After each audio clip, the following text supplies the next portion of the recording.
Hey everybody, welcome to Channel 2, and the story has finally dropped from the New York Times, sexual harassment, shitty workplace environment at Vice. Here we have the New York Times article, at Vice, cutting edge media and allegations of old school sexual harassment. A media company built on subversion and outlandishness was unable to create a safe and inclusive workplace for women, two of its founders acknowledged. The story basically talks about multiple instances of sexual harassment, even sexual assault, and lawsuits that they were forced to pay out. There's a story of a coworker grabbed her face and tried to kiss her. She used her umbrella to fend him off. A woman on a Ferris wheel at Coney Island and a coworker put her hand on his crotch. And so I want to talk about the culture because some of these stories overlap from when I worked there. And the first thing I want to do is just jump right to a settlement involving Andrew Crichton. Because I wouldn't say I know him very well, but I've hung out with him. I went to a resort in Turkey with Andrew, Shane, and a few other people. I can't remember who was all there, but Andrew, Crichton, and Shane Smith were there. And so I was hanging out drinking Rockies in Turkey with Andrew. I've hung out with him, and I've always found him to be just one of the chillest dudes ever. Funny, chill, drinks.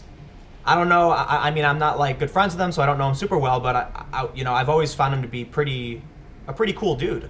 So hearing about the fact that they paid a settlement out to a former employee is pretty shocking. But there's some specifics to it.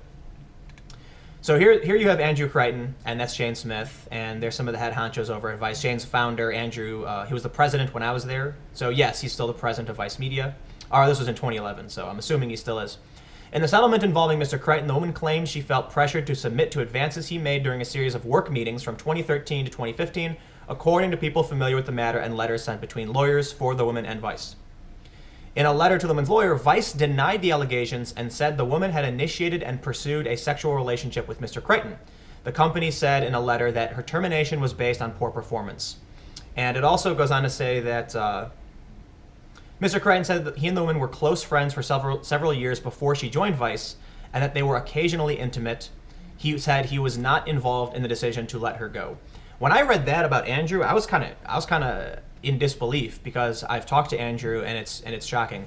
That doesn't mean it's not true. I wouldn't say I know Andrew well enough, but I'm biased. You know, I've sat down for coffee. I've had drinks with Andrew, and I've always found him to be a straight shooter, chill guy. Like, he's really chill. I've never in my presence, he's never been loud, obnoxious. He's just always been really calm and quiet. So hearing the story is pretty shocking. And, you know, it's hard to say. I mean, I guess as per the terms of the settlement, we won't know a lot about what happened, and it's hard to know if this is legit because Vice is denying it. But I certainly, in my biased perspective as somebody who knows and has hung out and had drinks with Andrew Crichton, I'm at a loss for words. I'm like, oh man, that's a tough one for me. I'm definitely interested in hearing, you know, what happened. But look, I know the guy, and that just comes off as a surprise to me. However, there are some things in here that are absolutely not surprising in the least bit. Okay, so I want to avoid getting too specific because some of these people I know and still know and have actually been talking to. So I don't want to get too much into it, but they do talk about this non-traditional workplace agreement. And this agreement basically, as it was presented to me, is like, look, man, people at Vice write about stuff that's offensive. And you are signing this agreement to say that you're okay if someone writes something that's offensive. You know, the Vice writes about sex, drugs, and rock and roll, and they write things that are politically charged sometimes. And so I personally like that idea. You know, it kind of sucks that in some work environments, everyone's got to be, you know, zip straight to the neck and just really, really stodgy. But I also understand that there are certain people that can feel harassed if certain things are said, or you want to make sure your workplace is a chill place where people feel good and morale can go up. Not even from a social perspective, from a business perspective. Bad morale, bad for business. But Vice is a media company, okay? Media companies, you've got to talk about, sometimes you got to talk about messed up stuff. Like, for instance, if you watched my video on my main channel, Cenk Uygur from the Young Turks and that whole scandal, look, if you're working with me, if we're doing media, we have to talk about the racist and sexist things that he said, and you can't be offended by it if someone starts bringing it up. That doesn't mean to say that someone can then start asking you about the color of your nipples, because apparently that's exactly what happened. So in this story, you have Miss Fuertes Knight's claims that a Vice producer, Reese James, had made racist and sexist statements to her, including asking about the color of her nipples and whether she slept with black men. See, that's different. That's the non-traditional workplace agreement. I like it because you can flat out say, hey, what did you think of that sex scene in Game of Thrones? Was the incest, how do you feel about the incest in Game of Thrones? And you can talk about those things, and people might be like, oh, I really don't want to talk about this at work, but hey, man, it's culturally relevant. You're working in a media environment where people are talking about these things, and they're often sexual and racial and political things that need to be talked about that you can't just be offended by. That is to say, it is very different when you ask someone what color their nipples are. So just because Vice has this non-traditional workplace agreement doesn't mean people are allowed to do this, so it's not surprising to see that there was, I believe it was a $24,000 settlement paid out to the former journalist in the London office. Now, one of the people that was fired is a guy named Jason Mojica, who I don't think it's any secret among people at Vice and people who know me that me and this guy didn't get along. I don't like to have public spats or beef with anybody, but I did not find this guy to be a good person. And so it's not surprising then that a former journalist has accused him. She said, a former Vice journalist said in 2013, Mr. Mojica, the former head of Vice News, tried to kiss her against her will. She said that she yelled at him and hit him with an umbrella multiple times. She said that she faced other unwanted advances from Mr. Mojica after the incident. This is Abby Ellis. Miss Ellis said that after the episode, she felt that the relationship soured and that she was missing out on newsroom opportunities, so she reported to Miss Ashbrook. Miss Ashbrook responded by telling Miss Ellis that because she was an attractive woman, she would face similar behavior throughout her career. Miss Ellis discussed the episode with several coworkers at the time, which the Times confirmed. Miss Ashbrook is right. So here's one thing I want to say. It sucks. I know Abby, and I considered her a good friend at Vice, and I have to say this is me holding back the amount of rage I have when I heard something like this. All right. I really, really don't like this Mojica guy. All right. I like Abby. She is a good person, and we had lots of good conversations, and I hung out with her pretty often while working at Vice, just on breaks and stuff. And so hearing that Jason Mojica did this makes me pretty angry. All right. That being said, I don't want to necessarily impugn the honor of Miss Ashbrook because I don't know the full context of the statement is. Certainly if Miss Ashbrook was not coming to the defense of Abby in this instance, that kind of bothers me. That being said, she's kind of right. Abby and other people are going to face this kind of behavior from guys throughout their career. And that's kind of fucked up. And that I do not agree with. See, when I tell people that I'm left-leaning, dude, not cool to try and kiss a woman against her will at work, not professional to even try to kiss someone you work with who works beneath you. This whole thing pisses me off. Now, there's a lot that I can be mad about, and when I read this story, I'm singling it out because I know these people, and it pisses me off to a great deal. Quote, as women, we get harassed everywhere and we don't feel compelled to report it because it's not considered a reportable offense, Miss Ellis said. We're expected to put up with it. It's the cost of doing business. Abby's right. There's pros and there's cons. Certainly some women have taken advantage of the advances put forward by their superiors, and certainly women should not have to deal with that.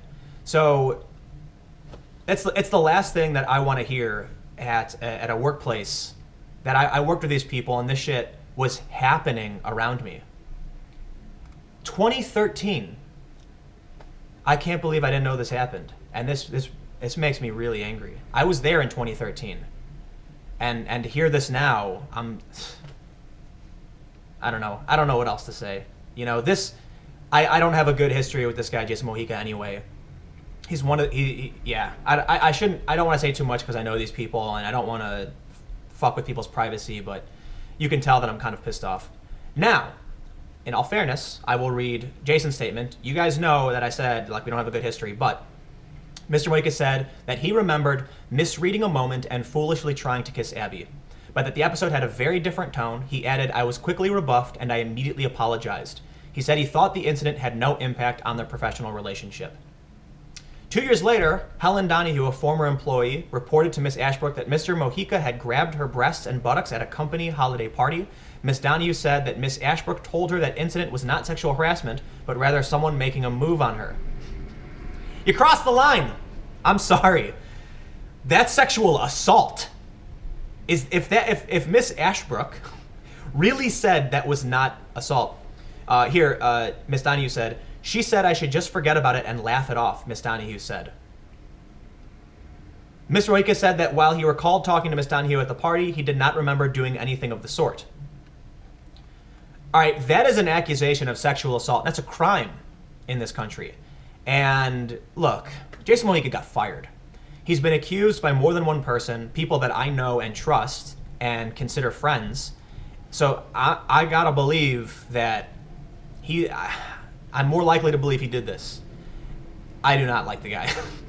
Safe to say, I'm biased when it comes to this issue. But this is not an issue of sexual harassment in this case. Helen Donahue, that man assaulted you, and that's, I mean, hell, I'd consider calling the police. I mean, you know what?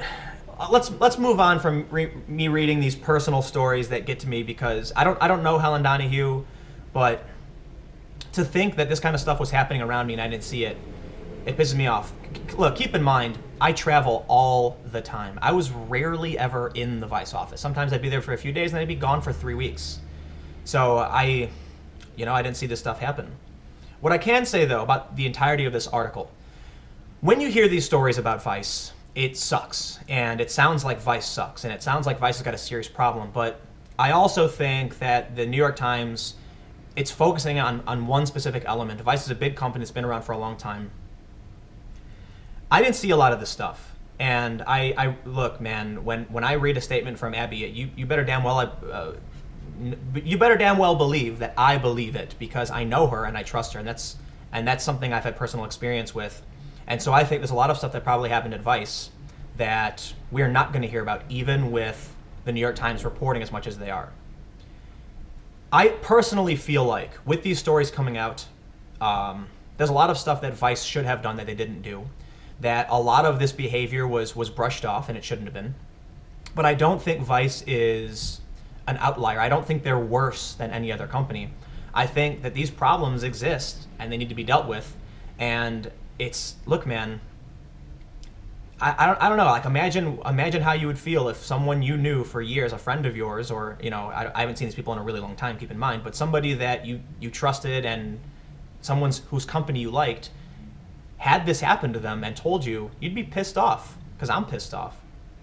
Vice said that it has updated its sexual harassment policies, clarified sexual harassment reporting procedures, and created an employee hotline.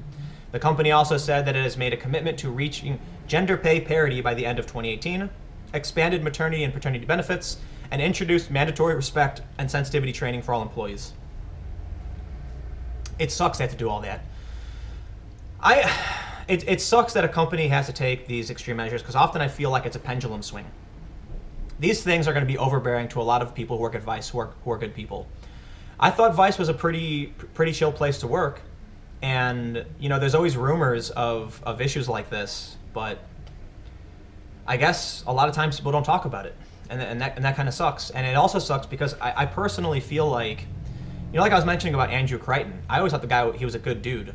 And I always thought that Vice did a pretty good job of taking care of those who busted their ass to push forward. Vice has a lot of problems that a lot of companies don't have, but it has a lot of benefits that come with being as loose as it is. And the more, the longer, the more that time moves forward, the more that the company grows, it's just going to become more and more of a corporate office. I don't know what Vice was like back in the early days, because I was there in 2013. But one of the cool things about it was that even in 2013, it was really chill. People would just get up and go out and smoke cigarettes and hang out, and just, you could walk around, talk to people. I assume it's still the same way. I mean, a lot of workplaces are pretty chill. But even when I started, it was still a little fast and loose. I know that in the years before I started, it was absurdly fast and loose, with some people just not even being paid. They had a lot of unpaid interns. It sucks to me that you have the potential for a really fun, cool workplace environment, and that Vice used to be that, but it also came with a lot of problems. It came with some people being uncomfortable working there. But I guess when a company is small, and it's more like a family and a bunch of friends hanging out, you can get away with this stuff. I mean, how would you, if you were hanging out at your friend's house and someone pulled something like what we're hearing with these stories, they'd probably get their ass beat. Work is different because people are scared about losing money, losing opportunity, losing their jobs, being held back, and so they don't talk about it. It would be nice if there was a workplace environment that was just like hanging out at a friend's house, but I don't know if that's even possible, especially when you start hiring people that aren't part of the family. And that means that when that happens, people have individual rights, and they have a right to they have a right to autonomy, and they have a right not to be grabbed, to be assaulted, to have these things done to them. I think often we hear these stories, and there certainly are instances of people maybe jumping the gun, viewing things differently. Like in the instance of Jason Mojica, he said he misread a moment and foolishly tried to kiss Abby. However, Abby says she yelled and hit him with an umbrella. So I'm like, one of those stories, those stories are dramatically different from each other. Personally, I believe Abby because I know her, and I've had bad experience with Jason, so I am absolutely biased. But I feel like saying that you had to hit somebody with an umbrella versus I was rebuffed and backed away and apologized, that's dramatically different. And I'd feel like somebody would notice something like that. So in this instance, I just say it for the 800th time, I certainly don't trust Jason Mojica. I don't know if he's going to watch this, and I'm sure the guy doesn't like me anyway. He's personally insulted me. He's written things about me behind my back, so it's no secret that we're not friends. I don't know. I guess I'll just wrap up with, I am not surprised by any of these stories. There were always rumors, and Vice being a fast and loose workplace, I'm not surprised this stuff happened, and I believe it's some of it's probably true. That being said, Vice said that some of these cases are true and some of them are mischaracterized, and I think that's a fair assessment. I think to just they have that movement where it's like listen and believe, and I don't particularly like that idea.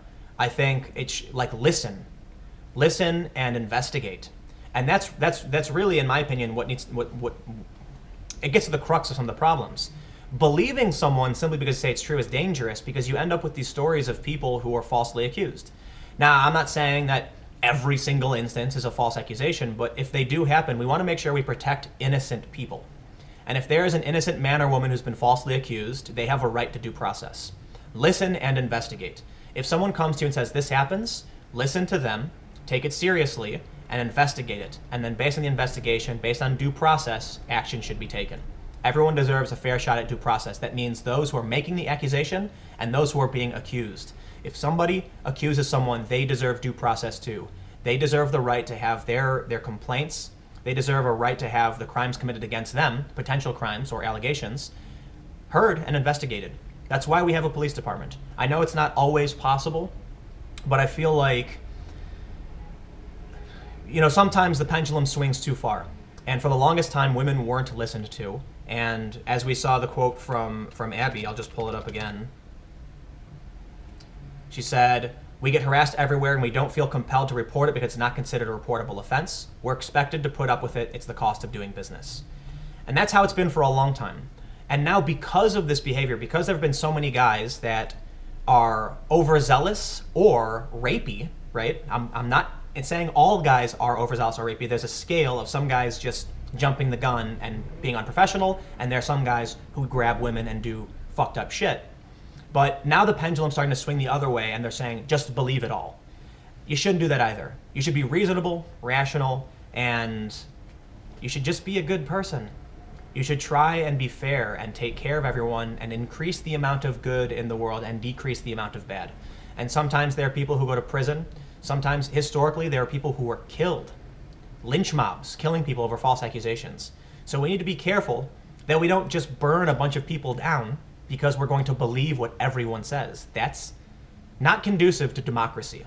But it's also not conducive to democracy to ignore actual accusations of impropriety and criminal offenses, especially sexual crimes, which we consider to be particularly heinous, to quote SVU. So, final assessment. Vice was a fun place to work. It was kind of a difficult place to work. Some of this stuff I didn't even know was happening around me, and I'm kind of shocked to hear that it was. There were always rumors, but to hear that people I knew and considered friends were dealing with this and I didn't know, man, yeah, I don't know. That kind of bums me out that I didn't know. But I'm glad we're finding out about it now, and hopefully things change, and hopefully things don't change for the worse. So thank you for hanging out for this really long video. This video was more personal because, look, I worked at Vice. I've had a lot of people ask me about what it was like to work there. It's kind of chill. It's kind of fun. But everything has its problems. So thank you all so much for hanging out on Channel 2. Stay tuned. New videos every day. I don't know how often I make videos on this channel, but here you go. Here's another one. And subscribe to my main channel, youtube.com/timcast, and I will see you all tomorrow.